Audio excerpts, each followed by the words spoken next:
আসন্ন পূর্ব বর্ধমান জেলার বইমেলা উপলক্ষে প্রশাসনিক বৈঠক। এবারে জেলার অষ্টম বইমেলা অনুষ্ঠিত হবে পাহাড়হাটি গোলাপমণি উচ্চ বিদ্যালয় সংলগ্ন মাঠে। 7ই জানুয়ারি থেকে 13ই জানুয়ারি পর্যন্ত এই বইমেলা অনুষ্ঠিত হবে। মেলা উপলক্ষে সব রকম প্রস্তুতি নিয়ে আলোচনা সভা অনুষ্ঠিত হলো মেমারি 2 নম্বর ব্লকের অডিটোরিয়াম হলে। এদিন উপস্থিত ছিলেন রাজ্যের গ্রন্থাগার মন্ত্রী সিদ্দিকুল্লাহ চৌধুরী, এসডিপিও সদর দক্ষিণ অভিজিৎ মণ্ডল, এসডিও বুদ্ধদেব পান, ডিআইসিও রামশঙ্কর মণ্ডল, বিডিও বিশাখ ভট্টাচার্য, মেমারি থানার ভারপ্রাপ্ত পুলিশ আধিকারিক প্রীতম বিশ্বাস, সাতগাছিয়া ফাঁড়ির ভারপ্রাপ্ত আধিকারিক সাবার রহমান সহ অন্যান্য আধিকারিকরা। ভিডিও অফিসে বসে আছে, মানে মেমারি 2 ব্লকের মিটিং হলে।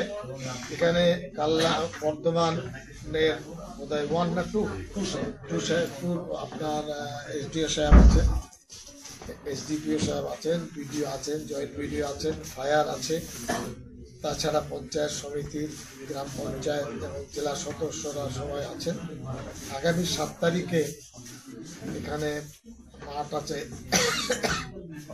পাহাড়হাটি স্কুল মাঠ, খুব ভালো মাঠ।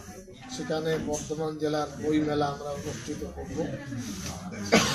এই অনুষ্ঠান প্রসঙ্গে প্রস্তুতি কতটা হয়েছে, কিভাবে আমরা আরো ভালো প্রস্তুতি নিতে পারি, কিভাবে বই মেলা সফল হবে, এই সার্বিক বিষয় নিয়ে আমরা আলোচনা করছি।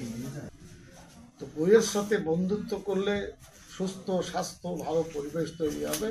এটা বাবা মা বা পরিবেশকে ঠিক করতে হবে, বই ছাড়া বাঁচা যাবে না। চ্যালেঞ্জ হলে লেখাপড়ার চ্যালেঞ্জ। বাংলা ভাষাকে রক্ষা করার দায়িত্ব তো যারা উর্দু ভাষী তাদের নয়, হিন্দি ভাষী তাদের নয়। নেপালিরা ভাষার জন্য পাগল, বাঙালিদেরকেও ভাষার জন্য পাগল হতে হবে। এই কারণেই বইমেলার উপস্থাপনা আমরা চাই। মেমারি থেকে মৃত্যুঞ্জয় যশের রিপোর্ট, আনন্দ বার্তা।